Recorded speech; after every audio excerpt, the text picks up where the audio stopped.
नमस्कार मित्रांनो, मी आपला अक्षय वेगोडे। आज आपण स्टार्ट करणार आहोत द स्पेसिफिक लिफ ॲक्ट 1963।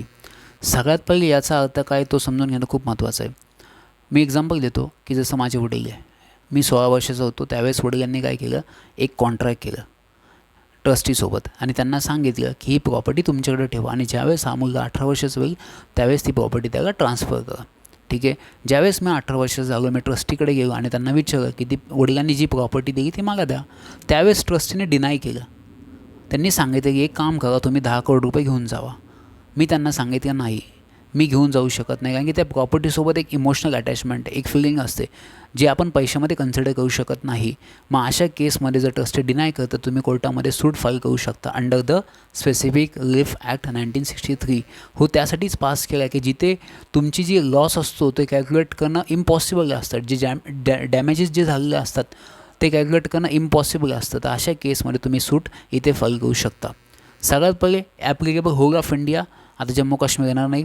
ठीक आहे, डेफिनेशन काय याच्यामध्ये, सगळ्यात पहिलं ऑब्लिगेशन म्हणजे काय असते, तुमची ड्युटी जी परफॉर्म करावी लागते विच इज एन्फोर्सेबल बाय लॉ। म्हणजे असं नाही की उद्या जर मी मर्डर नाही केला त्यांनी आणि मी हर्ट झालो तर अशा केसमध्ये एन्फोर्स नाही करणार, which is not enforceable by law. Settlement म्हणजे काय असतं, इन्स्ट्रुमेंट ज्याच्या थ्रू तुम्ही कॉन्ट्रॅक्ट किंवा ॲग्रीमेंट एक्झिक्यूट करता। ट्रस्टी म्हणजे जो होल्ड करतो प्रॉपर्टी तुमची, त्याला ट्रस्टी म्हणतात। आता याच्यामध्ये असते सेविंग म्हणजे काय असतं की या ॲक्ट थ्रू तुम्ही कोणालाही रिस्ट्रिक्ट करू शकत नाही to enter into other contract. हे कोणत्याही लॉमध्ये तुम्ही वाचलं, हे सगळीकडेच असतं हे की तुम्ही कोणत्याही व्यक्तीला तुम्ही रिस्ट्रिक्ट करू शकत नाही त्याच्या राईटपासून, किंवा तुमचे जे रजिस्टर्ड डॉक्युमेंट असेल त्याच्यावेळी त्याचा काही इम्पॅक्ट होत नाही याच्या थ्रू। ठीक आहे, सेक्शन 4 खूप महत्त्वाचं आहे, लक्षात ठेवा। स्पेसिफिक रिलीफ ॲक्ट फक्त इंडिव्हिज्युअल सिव्हिल राईट्ससाठी, पेनल लॉससाठी नाही आहे। म्हणजे उद्या जर तुम्ही कॉन्ट्रॅक्ट दिलं की जा त्याची गाडी चोरून आणू द्या आणि त्यांनी जर त्याची गाडी नाही चोरली तर मला हर्ट होईल, मग अशा केसमध्ये मला हर्ट झालं तर मी पैशामध्ये कॅल्क्युलेट करणं इम्पॉसिबल आहे। तर अशा केसमध्ये तुम्ही कोर्टमध्ये नाही जाऊ शकत। त्यासाठी काय असलं पाहिजे, तुमचे सिव्हिल राईट्स असले पाहिजे इंडिव्हिज्युअल, पेनल नाही, क्रिमिनल नाही, मर्डर, ह्या सगळ्या गोष्टी त्याच्यामध्ये येत नाही। बघा, एक क्वेश्चन आला होता 89, तुम्हाला जर जमलं तर तुम्ही सॉल्व करा। Specific relief can be granted only for the purpose of enforcing individual civil right, हे आपण आत्ताच वाचलं। Specific relief cannot be granted for the purpose of enforcing penal laws, बरोबर आहे, कोणाचं मर्डर करणं, चोरी करणं, ह्या गोष्टी याच्यामध्ये केल्या जात नाही। या गोष्टींसाठी तुम्ही कोर्टामध्ये स्पेसिफिक एन्फोर्सेबल कॉन्ट्रॅक्ट नाही करू शकत। ठीक आहे, recovery of specific immovable property. आता इमोवेबल प्रॉपर्टी कशी रिकवर करायची हे सिव्हिल प्रोसिजर कोडमध्ये सांगितलेलं आहे, आपण ते नंतर डिटेलमध्ये बघूयात।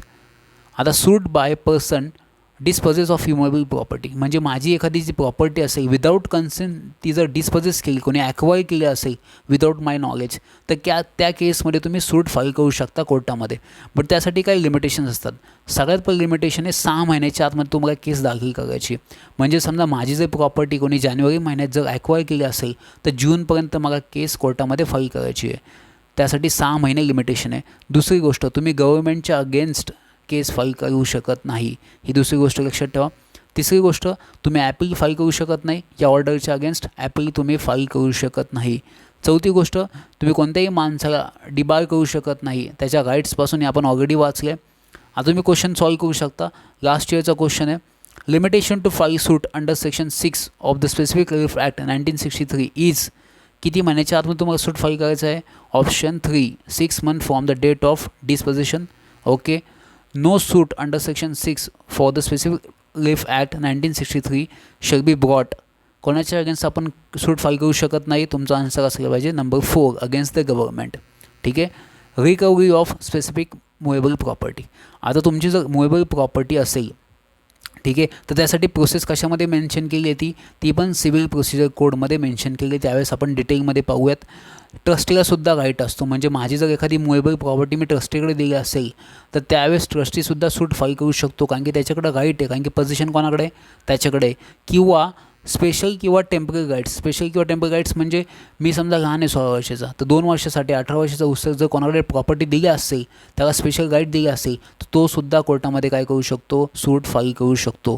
तर बघा 84मध्ये क्वेश्चन, म्हणजे 84 जो क्वेश्चन आहे तो बघा लास्ट इयरमध्ये विचारला होता, a person entitled to the possession of specific movable property may recover it in the manner provided by, हे कुठे सांगितलं आहे, सिव्हिल प्रोसिजर कोडमध्ये सांगितलं आहे। त्याचा आन्सर काय असेल पाहिजे, नंबर 4। खूप इझी क्वेश्चन्स आहे। Last section 8, liability of a person in position but not as a owner. म्हणजे जर मी ओनर नाही त्या प्रॉपर्टीचा, पण ती प्रॉपर्टी माझ्याकडे असेल तर माझ्या लायबिलिटी काय असली पाहिजे की ती प्रॉपर्टी मी त्याला परत दिली पाहिजे. तर कोणाला दिली पाहिजे? इन केस जो एजंट असेल प्लेंटिफचा त्याला दिली पाहिजे, किंवा अशा वेळेस पण दिली पाहिजे प्रॉपर्टी मी रिटर्न की ज्यावेळेस जो कंपेन्सेशन असतो तो मनीमध्ये ॲडव्होकेट नसतो. म्हणजे जशी माझी प्रॉपर्टी असेल वडिलांची जी मला भेटत नाही आहे, तर अशा केसमध्ये पैसे देऊन मला उपयोग नाही, कारण की compensation is not a advocate remedy. त्या केसमध्ये तुम्हाला प्रॉपर्टी रिटर्न द्यावं लागते, ही तुमची लायबिलिटी असते. थर्ड केसमध्ये काय?